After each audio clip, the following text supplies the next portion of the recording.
For 12 years, I've been a forest ranger in the Blackwood National Forest, 200,000 acres of wilderness in northern Washington state. Most people think a ranger's job is peaceful, checking trails, helping lost hikers, watching for fires. They're wrong. I'm recording this because I need someone to know what's really out here, what lives in these woods, what watches from the trees, and why I can never leave my post, no matter how badly I want to.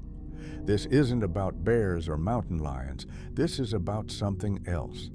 Something that's been here long before the forest had a name, long before rangers patrolled it, long before humans ever set foot in these mountains. I should start at the beginning, or what I thought was the beginning. Incident number 1, the knocking. September, 12 years ago, my third week on the job, I was assigned to Tower Station 7, an old fire lookout tower 20 miles from the nearest road. 6-hour hike through dense forest. No phone signal, no internet. Just me, a two-way radio, and a tower built in 1952. The previous ranger was a man named Thomas Vickers, 53 years old, 15 years of experience, one of the most respected rangers in the district. He'd retired suddenly 2 weeks before I arrived. When I asked about him at headquarters, they got quiet, said he'd cited personal reasons and didn't want to be contacted. That should have been my first warning. The tower itself was ancient, 30 feet tall, wooden frame, glass observation room at the top. Inside was a single room, all windows, giving you a 360-degree view, a desk, a cot, a wood stove, and enough supplies to last 3 months. On my second day, I found Thomas Vickers' journal. It was shoved in the back of a drawer under some old weather reports. The first few months of entries were routine, professional, weather patterns, animal signs, maintenance notes. His handwriting was neat, controlled, but the last month of entries told a different story. The handwriting deteriorated, got shaky, frantic. September 3rd. Heard something outside last night around 2 a.m., 3 knocks on the door. Very deliberate. Checked outside. Nothing there. Probably just a branch falling. September 5th. The knocking again. Same time. Same pattern. 3 knocks. I'm certain now it's not a branch. Something is out there. September 8th. It watches from the tree line after sunset. I can feel eyes on the tower. Can't see what it is. Too dark, too far. But it's tall. Much taller than a person. It doesn't move for hours. September 12th. The knocking every night now. Always 3 times. Always the same hour. 2:47 a.m. I set my watch. It's never early, never late. Exactly 2:47. September 15th. Heard my own voice tonight. It was outside the tower, calling my name. Alone. How is it mimicking my voice? How does it know my name? September 18th. Don't answer the voices. No matter what they say, no matter whose voice they use, no matter how real it sounds, it's not real. It's never real. It will use your voice, your mother's voice, your daughter's voice. September 20th. Saw one of the deer today, except it's not a deer. The legs bend backward. It stands like a person trying to imitate a 4-legged animal. Watched it for 10 minutes. It never blinked, just stared at the tower. September 22nd. I can't stay here anymore. It knows my name. It knows my daughter's name. Last night it called to me using her voice. Perfect imitation. I almost opened the door. I'm leaving tomorrow morning. If anyone reads this, leave before sunset. Never stay at night. The final entry was written so hard the pen had torn through the paper. It's in the tower with me right now. I stared at those words for a long time. Part of me wanted to dismiss it as paranoia. cabin fever, isolation-induced psychosis. It happens to people who spend too much time alone. But I grew up in these mountains. My grandfather was a logger in Blackwood in the 1960s. He used to tell me stories about things in the forest that weren't quite animal, weren't quite human, things that learned, things that hunted by becoming what you trusted most. I should have requested a transfer right then, but I was 3 weeks into a 6-month contract. I had a daughter at Washington State University. Tuition was $30,000 a year. I needed this job. I needed the isolation pay. So I threw the journal back in the drawer and tried to forget about it. For 3 days, everything was normal. I monitored weather patterns, checked for smoke, hiked the perimeter trails. I saw black bears, saw deer, normal deer with normal legs. Everything was exactly as it should be. Then came the third night. I was at my desk writing my daily log by lamplight when I heard it. 3 sharp knocks on the tower door. Clear, deliberate, unmistakable. I froze. The sound echoed in the small room. For a moment, I tried to rationalize it. Wind, a branch, something falling. But I knew. Those knocks came from Knuckles, from something that understood what knocking meant. A request for entry, a mockery of human courtesy. I walked to the window, looked down. Nothing but darkness and trees. The forest at night is absolute black, the kind of darkness that feels solid, that feels aware. 5 minutes passed, then the knocking came again. 3 sharp raps, patient, deliberate. I called out, "Hello? Is someone out there? Do you need help?" Silence, the kind where you can hear your own heartbeat. Then from somewhere in the forest below, I heard my own voice calling back, "Hello? Is someone out there? Do you need help?"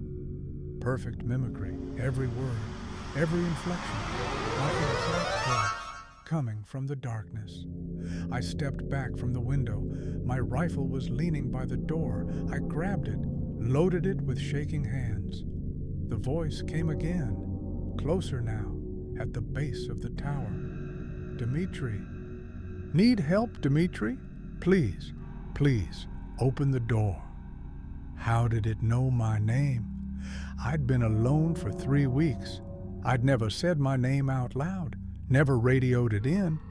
The only way it could know was if it had been listening longer than I realized, if it had been watching me before I even arrived. I didn't open the door. I sat in the corner with my rifle across my lap, and I waited. All night, I heard things. Footsteps on the stairs, slow, methodical, 1 step at a time, climbing up, the old wood creaking under weight. But when the footsteps reached the platform, they'd stop. Nothing would appear. Then the footsteps would descend, and a minute later, they'd start climbing again, over and over, all night. Something climbing the tower, reaching the top, descending, and starting over. I heard scratching too, long scraping sounds moving around the exterior of the tower, sometimes directly above me, on the roof, sometimes below me, under the floor, like something was circling, studying every surface, and occasionally I heard voices, sometimes from the platform outside, sometimes from the forest. "Dimitri, why won't you answer me? Dimitri, I'm scared out here. I need help. Dimitri, it's Emily. Dad, I need you. Please open the door." That last one nearly broke me. Emily, my daughter, 19 years old. What if something had happened? What if she'd driven up here looking for me? My hand was on the doorknob. I was turning it when I stopped. Because underneath the voice, underneath the perfect imitation of my daughter, I heard something else. A clicking sound, a chittering, like insects communicating. I pulled my hand back, sat down, and I waited for dawn. When the sun finally rose, the sound stopped, just like that. Immediate silence. Morning light filtered through the trees. Birds started singing. I waited another hour before I opened the door. Rifle loaded, safety off. The platform was empty. Morning mist hung in the air. I went down the stairs slowly. At the base of the tower, I found them. Footprints. Barefoot human footprints circling the tower. Dozens of them. But they were wrong. I knelt down, examined them closely. The toes were too long. Each toe was maybe 3 inches. The heel was too narrow, and the arch was completely flat. And the stride. The distance between each footprint was 8 feet, maybe 9. I measured it 3 times. Whatever made these tracks had legs far longer than any human. I followed the tracks. They led away from the tower into the forest. I followed them for about 50 yards. Then they stopped, just ended, mid-stride, like whatever made them had simply ceased to exist, or had gone. I looked at the trees above me. The branches were thick. Anything could be up there. I radioed headquarters. Station 7 to headquarters. Need to report unusual activity. Had an incident last night. Something outside the tower. Found tracks this morning. Can you describe the tracks, Station 7? Humanoid. Barefoot, but anomalous. Proportions are wrong. Stride is too long. Long pause. Station 7, this is Supervisor Hendricks. Can you transmit photos? I sent the photos. Waited.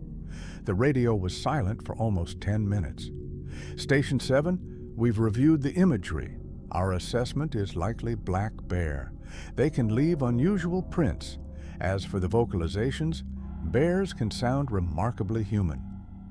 Sir, with respect, I know what a bear sounds like. This wasn't a bear. Ranger Brew, I understand you're new to solo postings. Thomas Vickers reported similar phenomena during his final month. We had him evaluated.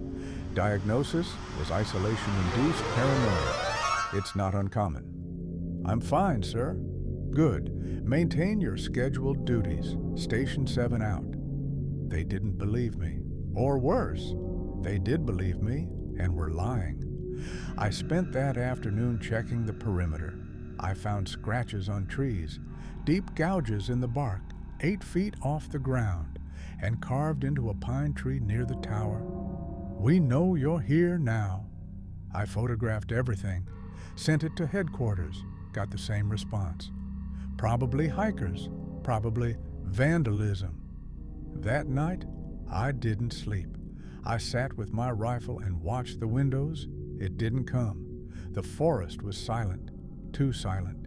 But in the morning, I found more tracks and carved into the door. Why didn't you answer? I should have quit. But I had bills, Emily's tuition, 6 months left on my contract. So I stayed. Incident number 2, the hikers. October arrived with cold rain. The trail season was winding down, but there were always a few who pushed it. Jake Morrison and Sarah Chen, 2 of those people. October 12th, headquarters radioed. Just FYI, 2 hikers registered for the North Loop Trail. Jake Morrison, 24, and Sarah Chen, 23, both from Seattle. Should be back out by October 15th. Copy that. I didn't think much of it. The North Loop was popular. If you knew what you were doing, it was manageable. October 16th, day after they were supposed to check out. Station 7, we need you on alert for 2 hikers, overdue by 1 day. October 17th, still no sign. Headquarters authorized search and rescue. 6 of us went out, 2 tracking dogs. We followed their trail markers. They'd done everything right. Broken branches, cairns, reflective tape, perfect trail discipline, until mile marker 8. That's where they should have camped. We found their site immediately, tent standing, sleeping bags laid out, food properly stored, everything organized, except Jake and Sarah. Maybe they went for a morning hike. Martinez suggested, but their backpacks were in the tent, water bottles, map, compass. No experienced hiker leaves without those. Then Martinez found Jake's personal pack, half a mile from camp, just sitting in the middle of the trail. Inside was a camera. I turned it on. The last photos were from 2 nights ago. First images were beautiful. Sunset, campfire, Sarah laughing. The search. Team worked in shifts. We covered 20 square miles, used helicopters with thermal imaging, more dogs, search grids, but Blackwood swallowed them completely. Jake and Sarah's families arrived on day 3, desperate, pleading.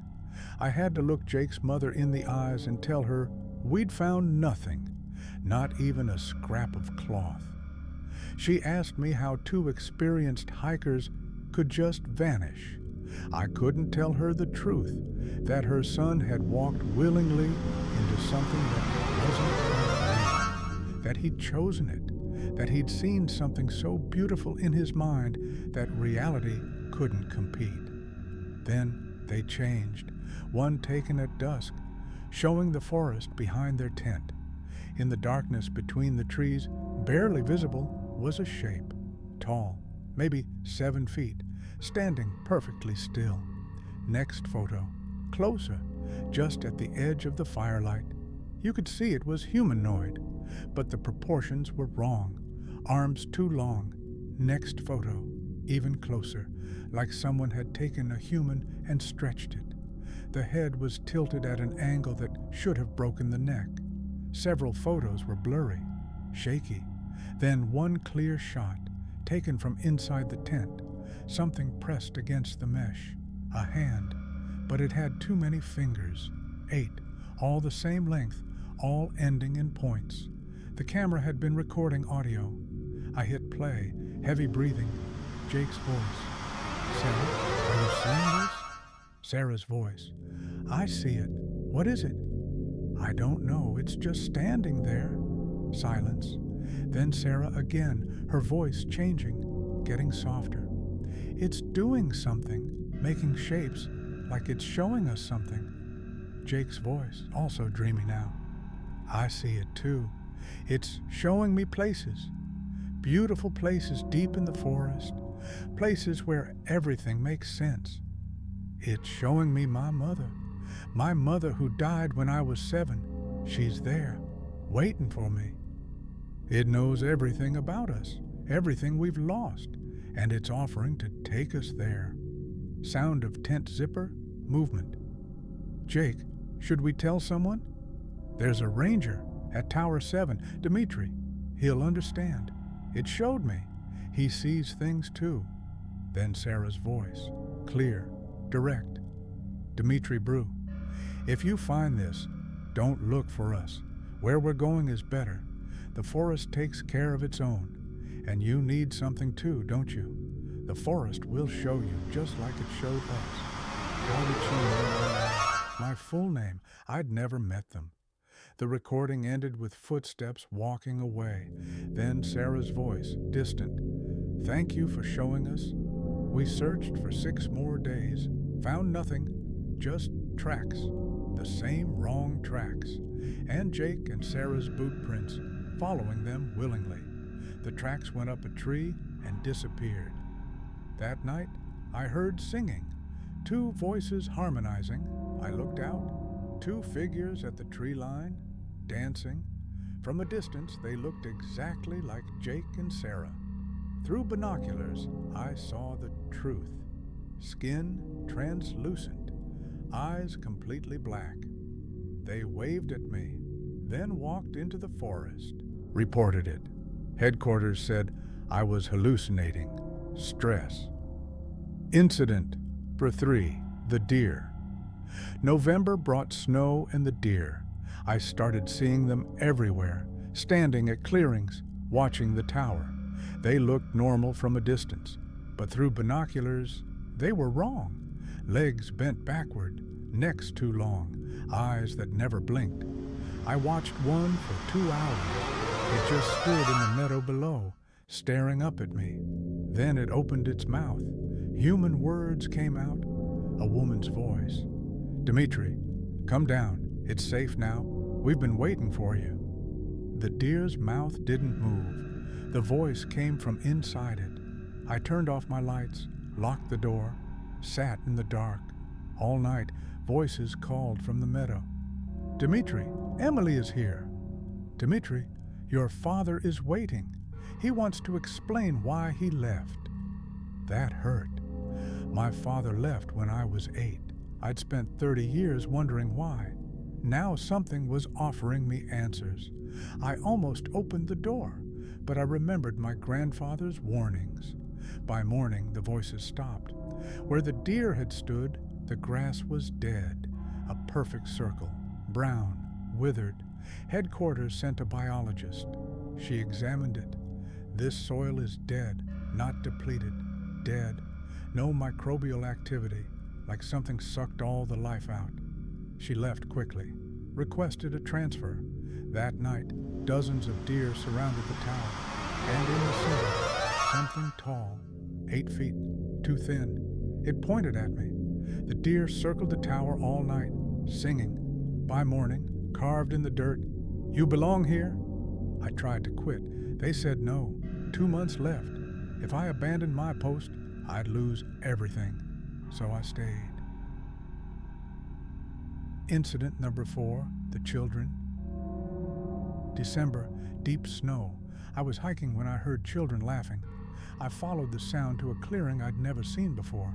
5 children playing tag, wearing clothes from 100 years ago. Wool coats, knickers, lace-up boots. "Hey, are you lost?" They stopped, turned to face me. They had no faces, just smooth, pale skin. One tilted its head. Words came into my mind. "Ranger Brew, we've been waiting. The forest wants you to meet us." They started walking toward me. I ran. When I reached the tower, they were at the tree line. Those blank faces pointed up. They stood there for 3 days. Those 3 days were the longest of my life. I couldn't sleep. Every time I closed my eyes, I saw those smooth, blank faces. I'd wake up thinking they were in the tower with me, that they'd somehow climbed up while I wasn't looking. I kept my rifle next to me constantly, checked every window every hour, made sure all the doors were locked even though I knew locks wouldn't help. If they wanted in, they'd get in. On the second night, I heard them singing, all 5 of them. The same harmonizing I'd heard when I saw Jake and Sarah. A melody that made my chest hurt, made me think of every person I'd ever lost, every regret I'd ever had. I stuffed my ears with cloth, turned on the radio loud, anything to drown out that sound. On the 3rd morning, they were gone, carved into my door. "Soon you'll understand." Incident number 5, the other rangers. January, other rangers started visiting. Martinez came first. "You've seen them, haven't you?" I nodded. "I've been here 23 years. I've seen things I can't tell my family." "Why do you stay?" "Because someone has to keep it contained." He explained, "As long as rangers are here, the forest stays contained. But if we leave, it spreads." In the 1970s, they closed stations in Olympic National Forest. Things started appearing in nearby towns. People went missing. It took 10 years to push it back. More rangers visited, all with similar stories. Torres told me about the thing that looked like her husband. It knew things only he would know. Private moments, inside jokes. It would stand at the edge of her camp and call to her, using his voice. "I almost went to it," she said. "One night, I was so lonely, so tired of being alone up here, I almost walked out there. But then I saw its eyes in my flashlight beam. They reflected wrong, like an animal, and I knew it wasn't really him." Jameson's story was worse. The hikers he'd photographed had no faces in the image. just blank skin. But when he'd looked at them in person, they'd seemed completely normal, smiling, thanking him for the photo. "I still have that photo," he said. "I look at it sometimes to remind myself this is real, that I'm not crazy." We were all haunted, all carrying scars from things we couldn't explain, couldn't report, couldn't prove. Then William Cross came, head ranger, 35 years in Blackwood. "You know why they put us out here? We're bait. The forest needs to feed on fear, loneliness, despair, and we provide it." He looked at me with wrong eyes, pupils too large. "You feel it already, the pull. You're becoming one of us." He left. William Cross had been a legend. Everyone in the Ranger Service knew his name. He'd survived situations that would have broken other men. Bear attacks, getting lost in blizzards, equipment failures miles from help. But Blackwood broke him. I could see it in his eyes that night, the way they'd changed, the way he looked at me like he was already gone, like he was speaking from somewhere else. "I thought I could resist it," he told me. "Thought 35 years of experience would protect me. But it doesn't matter how strong you are, how experienced. The forest is patient, it waits, and eventually everyone breaks." He stood up to leave, paused at the door. "You'll break too, Dmitri.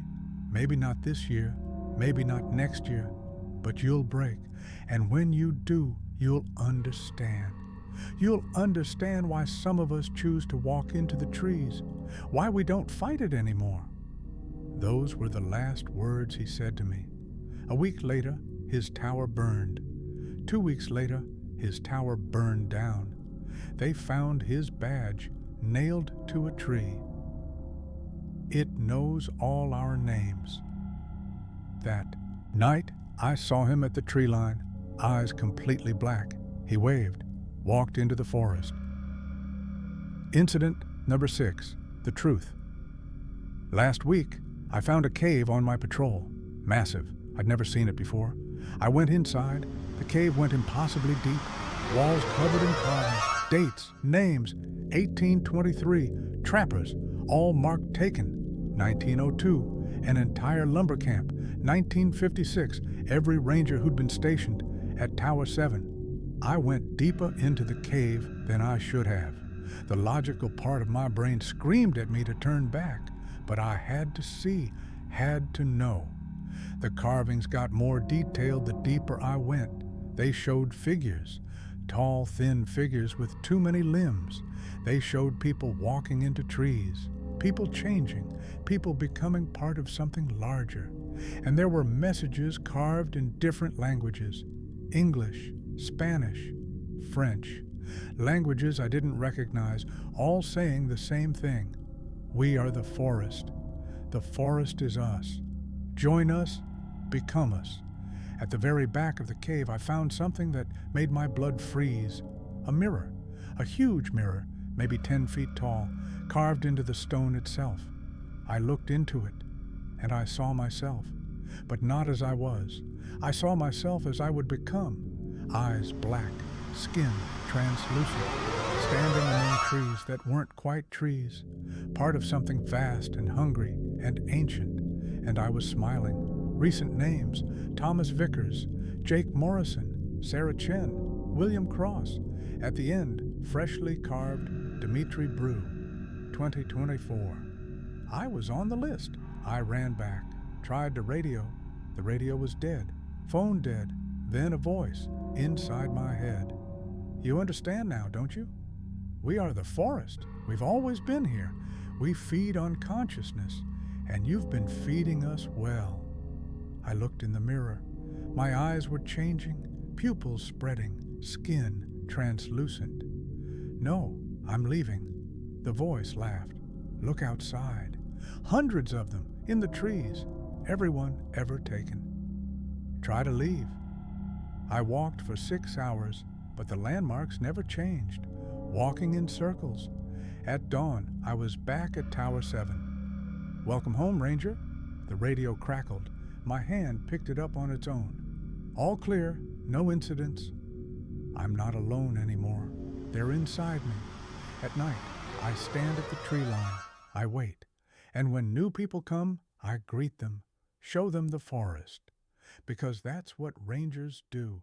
And the forest protects us forever.